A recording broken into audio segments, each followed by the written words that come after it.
the podcast that finishes your workday in a very Red Raider way. This is the Tech Talk Podcast from Double T 97.3.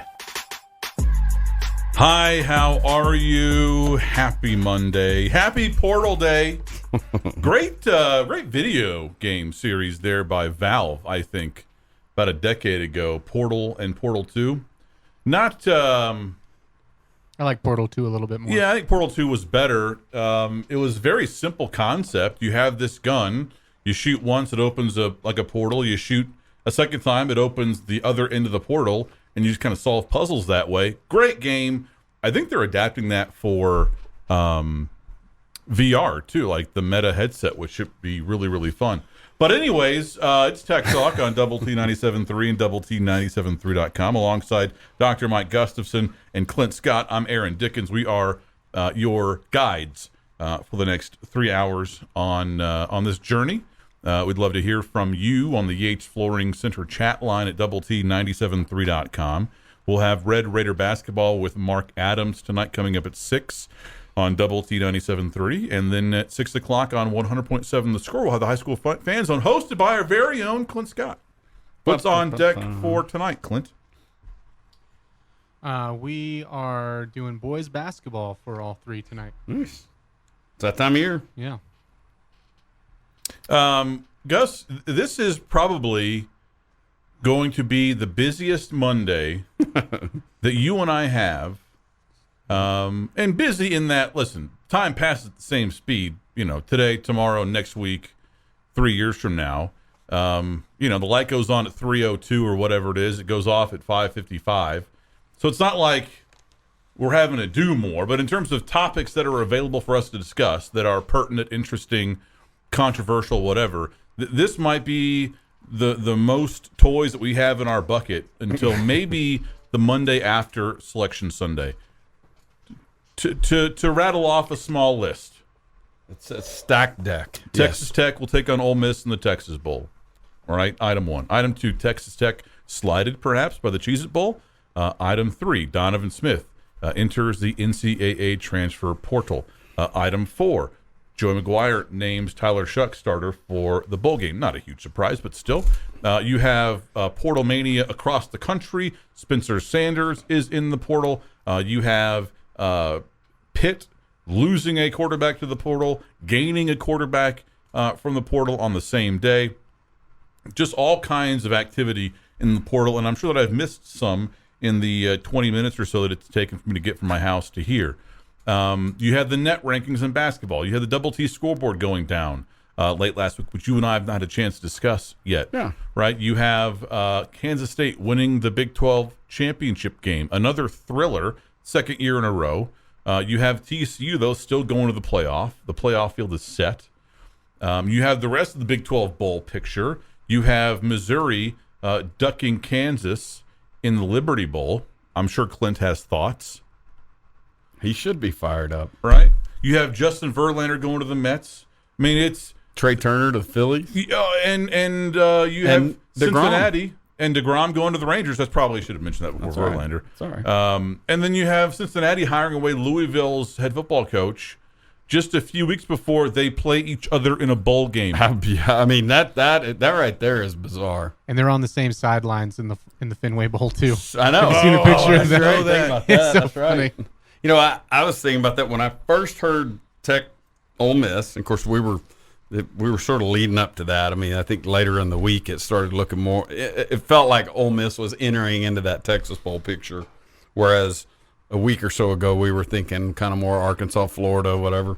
But when I hear Ole Miss, of course, this goes back 86 and 98. I actually went to both of those Independence Bowls. Somehow I did sideline radio in the 98 game. And, Really? And I was hired at like lunch the day before. Hey, you've done a little radio That's like before? a salad bar? Yeah, and it wasn't for Tech, and it wasn't, but like they had the third party deal. Yeah, they had a Shreveport station or whatever. Like, you know anybody? I mean, do you know, I've seen all the Tech games. Okay, you want to do this? Sure. So there you go. 3 hours of marginal radio. Anyway, but in 86, it involved McWilliams leaving and Spike taking over in time for the bowl game, Spike Dykes. In 98, Tuberville leaves. and Ole Miss has the interim. And then 2008, both coaches were intact, although Leach was probably trying to do all he could to Sure. stir up something. And then this one, but all I think about and it really got me back to thinking where we were with Kiffin a week or so ago, and going, man, that's coaching drama. It is interesting to. I mean, you realize you've played Ole Miss now 6 times in the last 24 years. This will be the 6th time in 4 bowls in 24 years that you'll have played Ole Miss. That means that after, like, when you wake up on December 29th, no matter what happened in that bowl game, win or lose, tie, whatever, Texas Tech will have played Ole Miss as much in the last 24 years as Nebraska. Mm-hmm. Like, you've played them a ton because you played them in 2018 in Houston in that stadium to open up the season. That was Cliff Kingsbury and Matt Luke. You played them in the Cotton Bowl after the 2008 season, as you just referenced. You played them home and home 2003, 2004. No. 02-03. 03. Yeah, because Walker had the big game in 02 right. there. I was a year off. Sorry. You've played them in a bowl more than any other team. In fact, that was true even before this matchup was announced. You've played them 3 times in bowl games. You've not played any other opponent more times than twice. You've played Georgia Tech twice. You've played Iowa twice, Minnesota twice. That's it. I mean, and I think if you go to the Ole Miss side of things, there's not just a whole lot of excitement over playing Texas Tech for a lot of the same reasons that I just mentioned. Well, and I think I mean, it's not that long ago. The 2018 season opener is, in dog years and football years, that's not. I mean, that was 3 coaches ago. I know. It was for the Red and 2 for Ole Miss. Yeah, and I was thinking about that. It was Cliff's last year. It was the first game of Cliff's final year. And of course, that team had DK Metcalf and AJ Brown was the other one. Yeah, the 2 big Jordan receivers. Ta'amu. Yeah, of course, you had Antoine Wesley and TJ Vasher and you had some dudes. That was our Alan Bowman debut after the injury. That's right. Yeah. That game. Hopefully, this game plays out a bit differently than the last time you played Ole Miss when it was 28-7 at the end of the first quarter, and it was essentially just done and dusted. Yep, catch up time and garbage time. The rest of it. Yeah, Tech 0-3 against Ole Miss in bowls, and then 2-0 in the regular season games, at least leading up to that 2018. The home and home in 02-03, Tech won both sides of that, interestingly, with Eli Manning as their quarterback. I think you're undefeated on campuses, and I think you're winless in neutral sites. Is that true. right? Yeah, that'd be right. Wow. Yeah. More Tech talk next.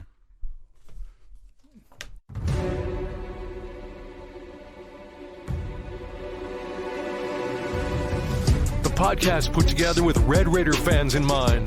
This is the Tech Talk Podcast from Double T 97.3. Hey, it's The Juice on Double T 97.3 and Double T 97.3.com with Gus and Clint. I'm Aaron. Time for some headlines.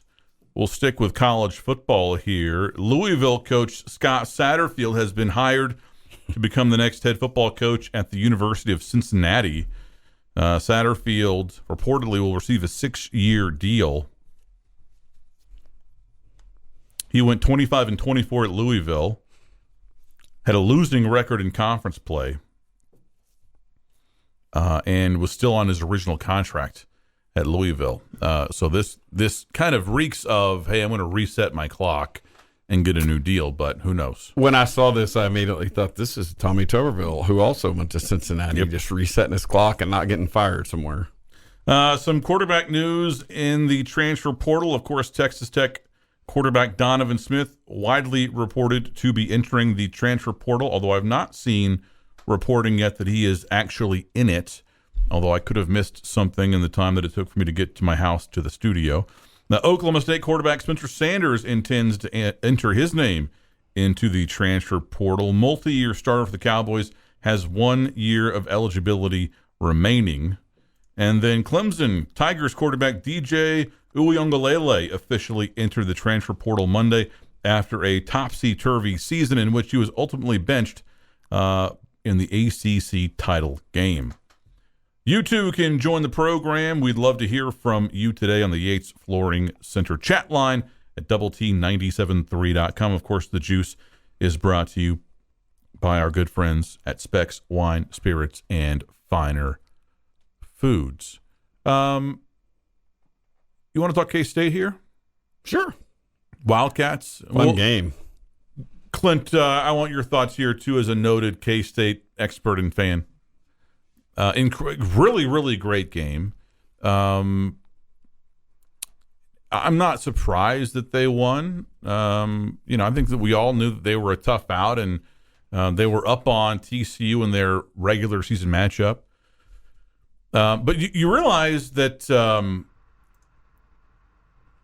last year, 2021, which seems like ages ago, I realize, when K-State rolled into Lubbock, do we remember that they were 0-3 in conference play? Do we recall that there were a lot of folks, disgruntled folks in Manhattan, wondering, hey, is Chris Kleiman the guy? Is he? I mean, do we need to get rid of him? That was the week that Kleiman was begging the media to be more positive to his guys in the locker room, which was ridiculous. And by all rights, they should have left Lubbock 0-4. Right? Were it not for an incredible gag job, Tech wins that game. K-State is 0-4. It's what happened. But that's not how it went, as we all know. It went the other way. Matt Wells was fired. You could maybe argue that at this point right now, both programs are better off as a result of that result. But since that day, since the moment they arrived in Lubbock, K-State is 11-4 in Big 12 play. 11-4. I guess 12-4 if you count the win on Saturday in the title game.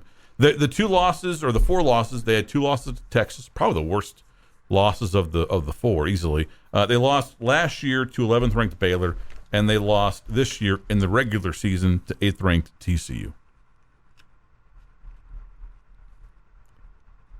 Yeah, and the Tulane loss doesn't look bad now, does it? Cotton Bowl. Yeah. I mean, I guess it looks bad.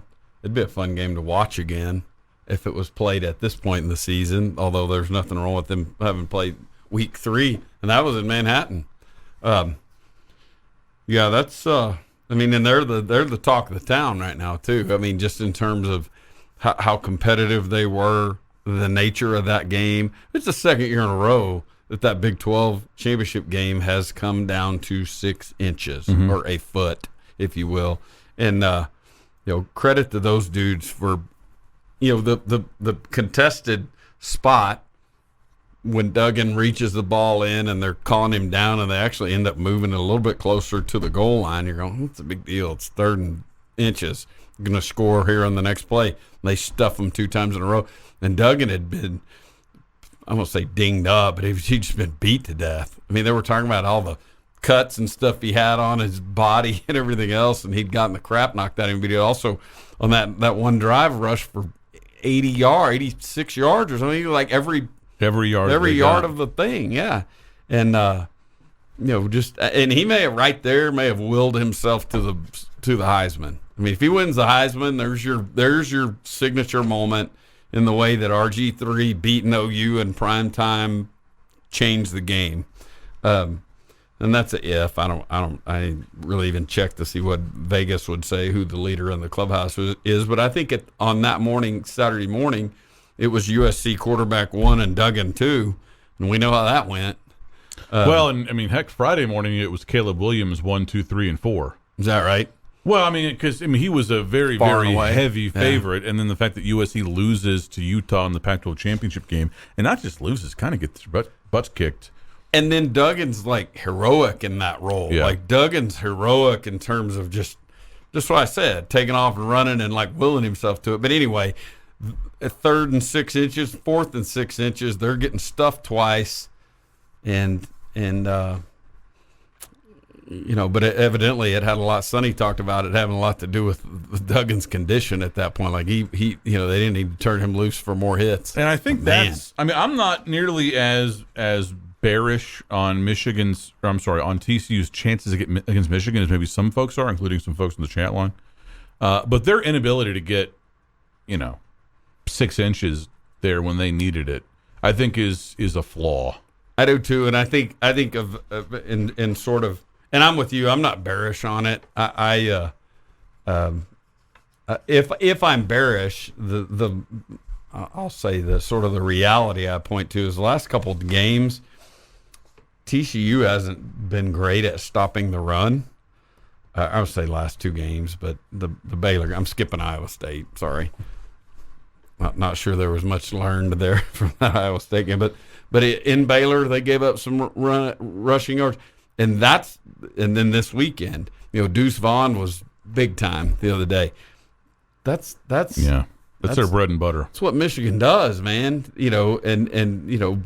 Big, really good offensive line, and that's what they do, and that's going to be the test, I think, for TCU. Is not so much can they keep up with them. I assume they can play with them, and I think it'll be a fun, competitive game. My bigger question is, but if Michigan keeps that game close, how much are they going to just be able to pound it and wear a team down? I'm curious about how the program handles it, right? This is the biggest game in TCU's history since arguably the Rose Bowl when they were in the Mountain West, right? This is going to be the biggest game. Saturday was the biggest game that Sonny Dykes has ever coached in, and they lost, right? And then this next game will be the biggest game he's ever coached in. Michigan's no stranger to this. They went to the playoff last year. Harbaugh's coached in the Super Bowl. He's won an NFC championship. He's got a lot under his belt. Yeah. Garrett Riley, what has he done as a coach, that will, compare to this in terms of pressure, attention? It's not a question of whether they can do it or are they capable or intelligent or is the scheme good enough or players good enough. It's just that the moment is so big. Yeah. How you handle it is a storyline in and of itself. And I think one of these days when Tech gets to do this, those will be the same questions asked about us. More Tech Talk, a lot more Tech Talk next. It's every Red Raiders' favorite podcast. This is the Tech Talk Podcast from Double T 97.3. Hello there. Happy Monday. It's Tech Talk on Double T 97.3 and Double T 97.3.com with Gus and Clint. I'm Aaron. We're joining you today until 6 o'clock. We'd love to hear what you have to say on the EH Flooring Center chat line at Double T 97.3.com. You can also access that through the Double T 97.3 mobile app presented by Happy State Bank. I finished Andor over the weekend. Probably my favorite Star Wars content of all time. It was tremendous. Look at this in the chat line. Joe McGuire has done a lot of good so far, but his management of the quarterback room has been a disaster. That's the second time I've seen that. Might be the same person, and I'm okay with it. The other one might have been on Thetford and Ashby on Saturday morning. And I'd like to hear more of that. I'd like to hear more. Tell me more. Tell me what an explanation of their opinion. Yeah, it's the second. To me, it's like somebody putting it out there. Like, ask me why. Because otherwise, it's just criticism. You know what I mean? And I'm okay with criticism, but it's really where I wish this was a call-in show. Call in and tell us what you mean. You can call in 806-771-0973. That's the number of the Benchmark hotline. Because I really would like to. Hey, it was Gus. Oh, that's fine. Me, it was, Clint. But I really would like to hear. Because to me, it's just that was terrible. What are you getting at? Because this is a deeper topic than just A, you're right, and B, you're wrong. What are you getting at? For folks that haven't heard, Donovan Smith widely reported to be entering the transfer portal. I think that, I guess here's my thoughts on it. Twofold. One, I think it was amazing, really, that during a coaching transition, after a poor season, after a season where you didn't really have anybody establish themselves, that both Donovan Smith and Tyler Shuck returned, right? This offseason. I think that was a bit of an upset, given how much movement we have seen at that position. I think going into this season, and we've talked about it, we've been fairly, I think it's been a fairly kind of open topic.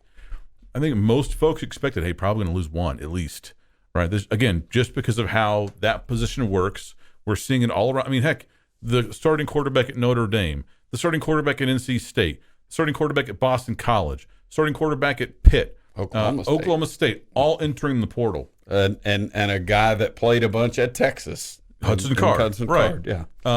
And so I think that if we're focused on the end result here, I don't know that who started what game or who was played this many snaps has really anything to do with it. I don't know what you could have done differently realistically other than just being, hey, full-throated, hey, Donovan Smith is our guy, we're going to build around him, when that's not really the case, And that's really what I'm getting at. That's why I want a little more behind the text, just to get. I don't know how much could go differently, because there was a point at which, Baron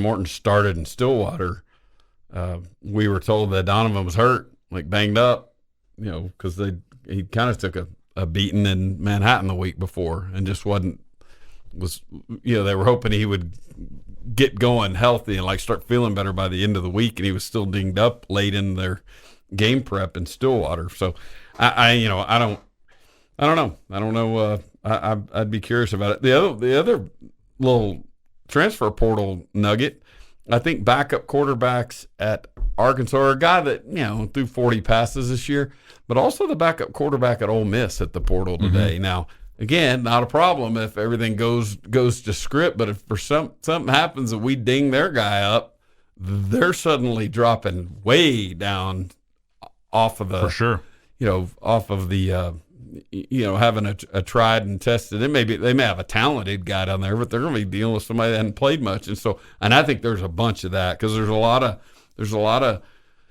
It feels like there's two categories, at least with regard to the quarterbacks. You've either got fifth-year college guys, and I put Spencer Sanders in this category. It's something we talked about last week with a lot of guys. I should say fifth years, but guys that are going, I've got one more chance, probably not an NFL guy, and so wanting to play the free agent market. And that's exactly where I think Spencer Sanders falls in. But then you've also got a lot of other dudes that have gotten a taste of starting, second string type guy, backup guys that have proven themselves a little bit. And Donovan falls into this category that, hey, there's opportunities out there, and I want to get myself in a better spot. I think that there are a lot of layers to this too, and we'll kind of weave back and forth in and out with the Donovan Smith Texas Tech angle of this. But like if you're an established starting quarterback, if you're Devin Leary, whoever you are, and you have some years, right? You're a junior, a senior, whatever, whether you have a COVID year or not. You've watched, these last two recruiting classes basically get paid. You see the Tennessee quarterback commit Nico Iamaleava, or however you pronounce his name, reportedly getting a $5 million deal. Caleb Williams got all kinds of money to go to USC from Oklahoma. That was a transfer. This is their chance to kind of get paid. So that's a layer. I think with Spencer Sanders specifically, I think there's a lot going on in that Oklahoma State program. I think they're going to lose some folks. Yeah, they're leading tacklers in the portal, and he jumped in this like on Saturday. I think they had a running back into the portal who made some comments today about how he didn't think that the running backs were used well. So they could be in some trouble, and because of course you probably won't play them next year, which is irritating. But yeah, I'm not high on the near future for the Pokes. It does feel like, and believe me, I'll take the last 15 years of that program. Sure. If our next 15 is what their last 15 has been like, sign me up. Because you could probably rattle off all the accolades and the things better than I can, but that's, I'll take it. But it just feels like, and I'm not saying this to just dunk on them and go, whatever, prematurely stomp on their grave or anything like that, but it does feel like the Gundy era has peaked. both on paper in terms of results, and then just stuff like this. But that's a long time, man. I mean, that's a long time. Same voice, long time. Coach Dykes was here. Spike was here. 13 full seasons. I think that's right. 12, 13 seasons. It felt like a long time, and I love the guy, so that's not me. There's not a lot of editorial comment there, but you get what I'm saying. I mean, Gundy's been there longer than Spike Dykes was here, so you can kind of get a little, we can get a little historical perspective on that. That's a long run. Reached a pivot point. Yeah, right. And he was a quarterback there too. I mean, which isn't really important at this point in time, but. The dude could walk away right now and be in their Hall of Fame and whatever. Either it's going to end poorly and relatively quickly, not like tomorrow, but over the course of a few seasons, or he is going to not reinvent himself, but inject some fresh blood, fresh thinking, et cetera, into the program. And we saw things get stale with Bob Stoops there at a certain point in his tenure. He pivoted in the right direction. They took off like a rocket. For his last, 4 or 5 years. Mm-hmm. Can Gundy do the same thing? I think he's capable, certainly. But you're right. It's a pivot point. It's the time. More Tech Talk next.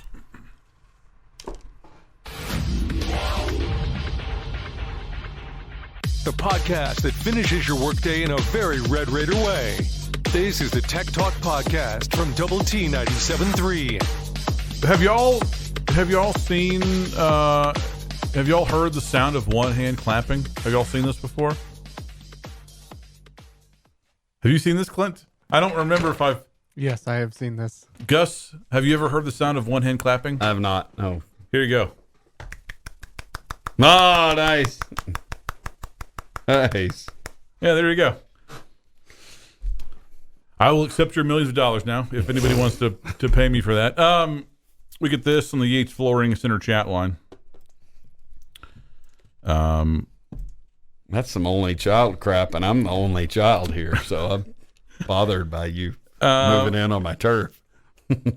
Let's see. So what's something related that you can do? I know. I have to try to one up me there. Yeah, come on. Stupid human. I mean, this is a stupid human tricks. This is David Letterman's stupid human tricks from 30 years ago. I like when you call Aaron stupid. Oh, I said stupid human tricks. It's like people, Yeah, so earlier in the show, someone texted in and said to the Yates Flooring Center chat line and said that I'm paraphrasing that McGuire, his handling of the quarterback room was a disaster. And so we asked, okay, well, I mean, what do you mean by that? Give us some examples or kind of just dive in a bit to your reasoning. They've responded. Okay.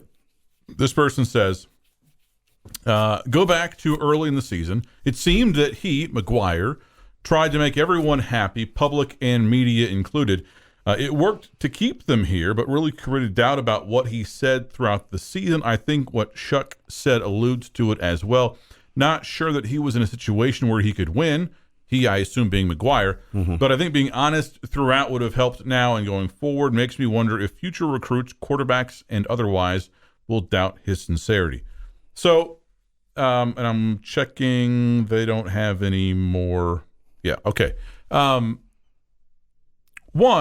I think, and I'm not trying to be like glib here, but if this is our biggest issue following his first season with McGuire, mm-hmm. I think we're in great shape. I think if we can all kind of step back and acknowledge that, I think it's a good starting point. There's not like this massive game management problem. Recruiting hasn't fallen off a cliff. You clearly won a bunch of close games. All that has been good. Two, I would like to maybe just peek into the universe where you aren't beset by quarterback injuries. Yeah. Because I think it's big deal. It's a little bit difficult to hold McGuire, hold his preseason comments against him when the season played out the way that it did. When you lost Tyler Shuck to injury in game 2 or whatever it was. When Donovan Smith was hampered by some nagging injuries in the late first half of the season. When Baron Morton injures his ankle against Oklahoma State late in the first half. That made this situation infinitely more complicated because not only are you trying to juggle 3 quarterbacks that can all play, as we saw, that can all win you games, as we saw, But now you're trying to do that while also, hey, who's healthy enough to win? How close is this guy to getting back, et cetera. I think that's a tough ship to land, a tough plane to land for anybody. I don't know that there's a perfect way to do that where everybody's happy. And to kind of go back to what I said a few minutes ago, I don't know that he could have done anything differently realistically that would not have resulted in at least one of these players going into the portal, because quarterbacks want to play. Yeah. And no matter how many special packages you gin up for Donovan Smith or how much you rotate Baron Morton and Tyler Shuck, whatever, I mean, ultimately they want more than that. Now, can they get that someplace else? Maybe. I think odds are, there will be a lot of quarterbacks left out. Yeah, that is the fascinating thing, because you and I just rattled through a ton of names. There are 62 quarterbacks in the portal today. The window opened today. There are 662 names in it already, 660-something. 62 of those are quarterbacks. 62! And it's a re-recruit deal there. In terms of that can go a couple ways. On this round, it could very much, because a guy that's going into the portal isn't going in there to say, hey man, I really want to go somewhere where I compete for a job. Probably going somewhere to say, hey, the path is cleared, right? Not interested in going somewhere and splitting time, or they want a clear runway. Yeah, to kind of continue the plane analogy. You bet, and it's especially true for an older guy. Spencer Sanders is not going anywhere where there's competition. Spencer Sanders wants a clear runway as a guy that will be getting his COVID year. Mm-hmm. And he probably wants the NIL money that goes along with a clear path to being the starter. Donovan's spot is challenging. Not a lot of guys in the portal have bowl wins and, wins over Texas and some of the things that he's got. But he's and I'm really curious where he'll land, because it's certainly talented enough to be a productive quarterback wherever he goes. But, when he's still got 3 years left. But he won't have a COVID year. Is that right? Was he on campus in 20? Yeah, he was. Yeah, I think so. Okay. All right. That's right. That was his very first year. So does that mean he played this year as a sophomore? Yeah, would have had to. Yeah, he was a sophomore this year. 2020, he was injured. And so that's right, because he had the shoulder deal. Yep. So if you're redshirted in 20, do you also then get it as a do-over COVID? You understand what I'm saying? Like, if you're redshirted already, and if you got your injury in 20, do you also then get the extra COVID year? In other words, he could apply for a medical at some point down the line, but I can't imagine he's going to want to stay in one place that long. At some point, you're just going to get on with it. Does he have? Yeah. Does he? Yeah. And really, what the question is, do you have 2 more years or 3? And I don't know the answer to that. One of the notes about Tech this year, second FBS team since 1996 to have 3 quarterbacks pass for 1,000 yards. Only the second. That's a long time. The other team, can you guess? Have you seen this? I have not seen this. Second since 1990? 96, yeah. 96? Mm-hmm. Can you give me a hint? Big 12. Big 12. Nebraska? No, but a former Big 8 school before we keep playing this game. Is it Kansas? Nope. I give up. Oklahoma State 2012. Okay, yeah. That makes sense. They had Wes something who ended up going to Illinois. And, okay. And then they had a walk-on type that wasn't very impressive, and then it came to Lubbock and then ran for a 60-yard touchdown early on, kind of breaking your will. Fun times. Yeah, let's reflect on that. More Tech Talk next.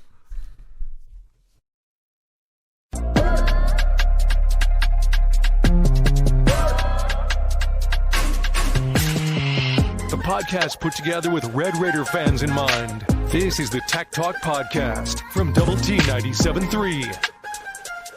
Hi, how are you? Good afternoon. It's Tech Talk on Double T 97.3 and Double T 97.3.com. with Gus and Clint. I'm Aaron. We'd love to hear your thoughts today on a very, very busy Monday. Let us know what you think on the Yates Flooring Center chat line at doublet973.com. This person says on the chat line, hilarious. OSU was a top 10 team 2 years ago. They lose a ton of D players to the NFL and their D coordinator to Ohio State, and suddenly they're done. Haha. Okay, sure they are. Two different laughing emojis. I really don't think that that's really all that out there. We've seen countless examples of this over the years in college football. Great coaches rarely go out on top. And I think Mike Gundy's a great coach. It's hard to look at his record at Oklahoma State and all that he has done there and not kind of come to the conclusion that he's great. If it really the only kind of fly in the ointment there, if you're kind of being critical, is you didn't really beat Oklahoma enough. And it seems like you're not going to have a chance to do a lot of that moving forward once they leave the Big 12. But I mean, Mac Brown played for a national championship, and then they went 5-7 the next year, and then 3 years after that, he was out. He was forced out. Frank Beamer went to something like 7 New Year's Six Bowls, current New Year's Six Bowls in 8 years, double-digit win seasons out the wazoo, and then, in the span of 4 years, he lost it and he retired.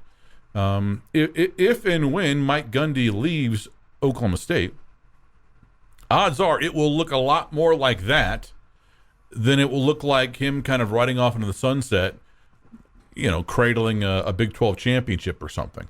That's just how it is. And so I don't think that it's off at all to kind of look at the portal activity right now with Oklahoma State, including their starting quarterback, who has no NFL prospects. I mean, Spencer Sanders is not going to be an NFL quarterback of any kind of length of time. He's not going to have any kind of impact in the NFL. He's a good, maybe very good college quarterback. And for him to leave, that might be kind of a canary in the coal mine here. Are they, I mean, you know more about this than I do, but is their collective game not that strong? Or were they late to the... I don't know. I don't think that... it would surprise me if they are. I don't think that Gundy is as... I don't think he embraces NIL the way that a lot of other Big 12 coaches have. And I think that hurts.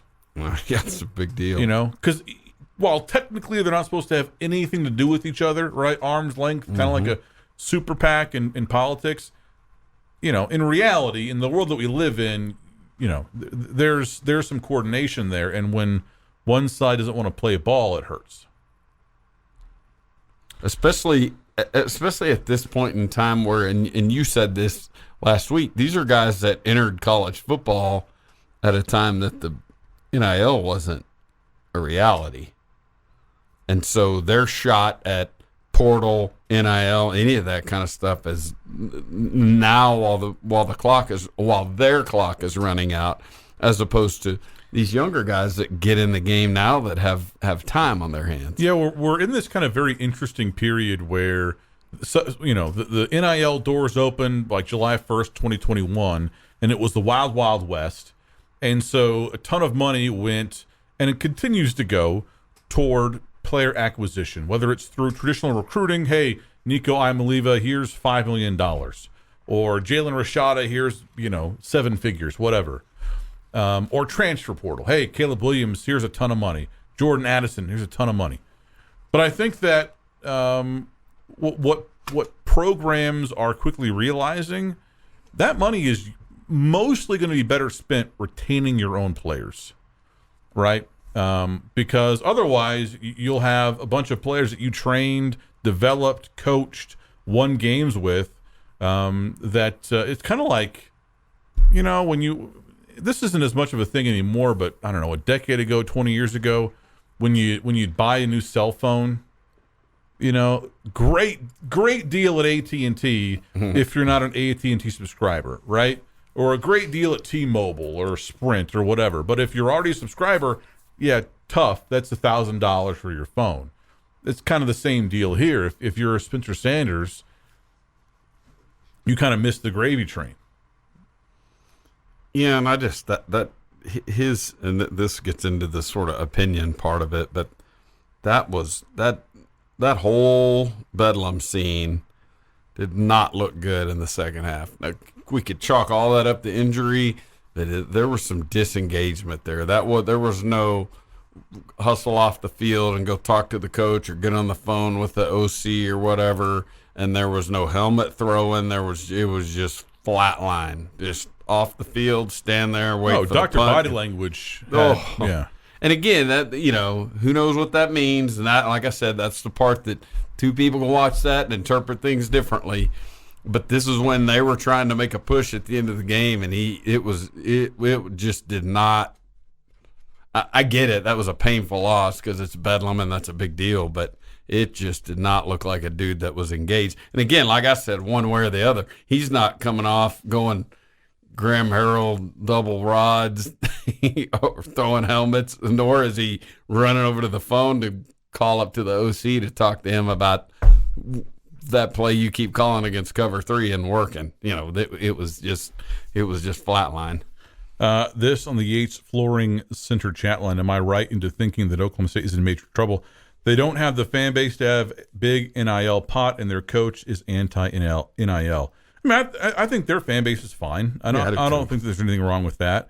I do think that, Gundy not being just up with the times is an obstacle. I don't think that is going to make him fail or anything. I think more than anything else, if that does happen, over the course of the next few seasons, it'll just be because he's been there a long time. Message is stale.